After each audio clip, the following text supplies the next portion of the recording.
Hello everybody, how are you today? I am actually here today to talk about something a little bit different than what I normally talk about.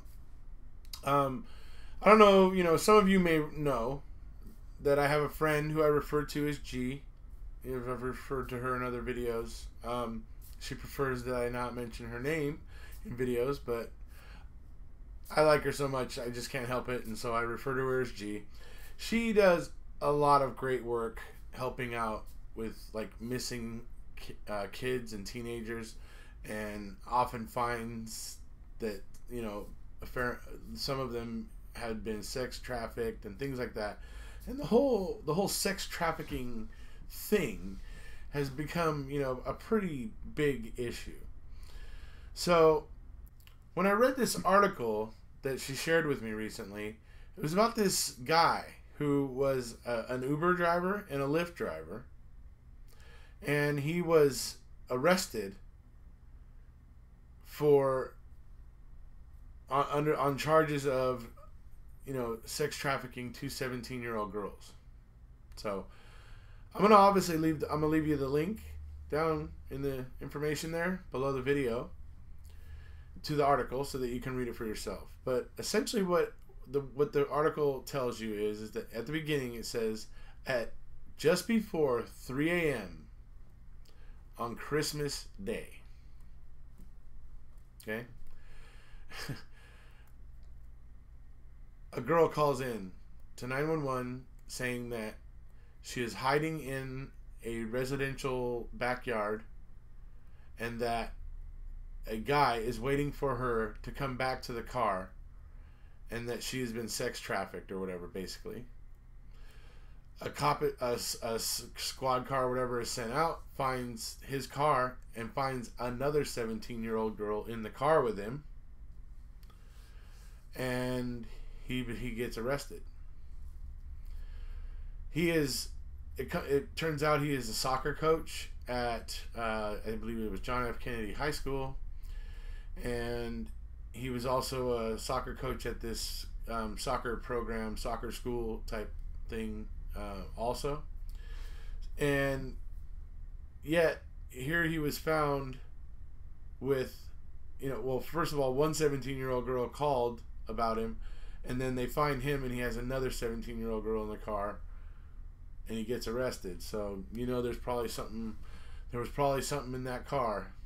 And we'll obviously be finding out more, but the main thing about this that I wanted to point out is that if this guy was using Uber or Lyft, which, by the way, Uber and Lyft, they immediately disdained him. He's been effectively deactivated by both, and he cannot use their app to find any fares or whatever it is anymore. So they have immediate, and they're both more than willing to cooperate with police investigations into this, and they're not, they basically 100% cooperative is the way that Lyft put it, I believe. But anyways, they're both willing to cooperate with the investigation and all that, just to let that be known. But my thing is that there's something that these young girls, and with this sex trafficking thing, I don't know that you're really safe just because you're not a female. I don't know. There's some really, really whack people out there that are into some, really, really whack stuff. So I would say anybody that's, maybe teenager, early 20s, whatever. If you're, at that point in your life and you're out clubbing and being out late at night and taking Uber and Lyft around and all that sort of stuff, do yourself a favor and take the precaution of when your Uber or Lyft shows up, take a picture of the car with your phone. Take a picture of the license plate and just be vocal about the fact that you're taking a picture so that the person who is going to be at the place where you're going will know it's you when you get there. And then that way it's explains it. If your driver gets upset and starts protesting, say, oh, never mind, no thank you, and then order another Uber. or Lyft. That's what you should do. Because if what they're doing isn't like a private thing.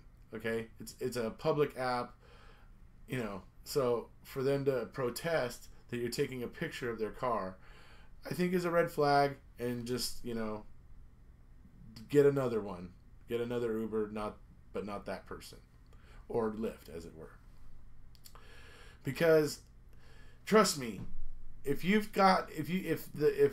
person that's in the Uber or the Lyft, that driver or whatever, has any kind of sinister intent, the moment they know that their color, the make, model, and license plate of their car that has you in it has been sent to somebody else, any shenanigans that they might have considered pulling is going to go right out the window, because they know that somebody out there in the world has all the information of where you are, and if you don't show up safely, the police will be knocking on their door. So that's what I say. Anybody out there who is taking Lyft and Uber in these situations late at night, particularly, just because it's at those times that this stuff is even more at a more high frequency. Just take the precaution and take care of yourself. Just it's a small thing to do, to just snap a couple pictures, so that you can send it to a friend that you're going to, so that you can just make sure that you get to your destination safely and there won't be any shenanigans. Because Uber and Lyft do their best, right? They do background checks and stuff, but there's just sometimes things that don't show up in the background check that they don't see, that doesn't pop out in the background check, and so they don't always catch every single little thing. It's it's just the unfortunate way of the world. Humans aren't perfect, and we make mistakes, and we miss things.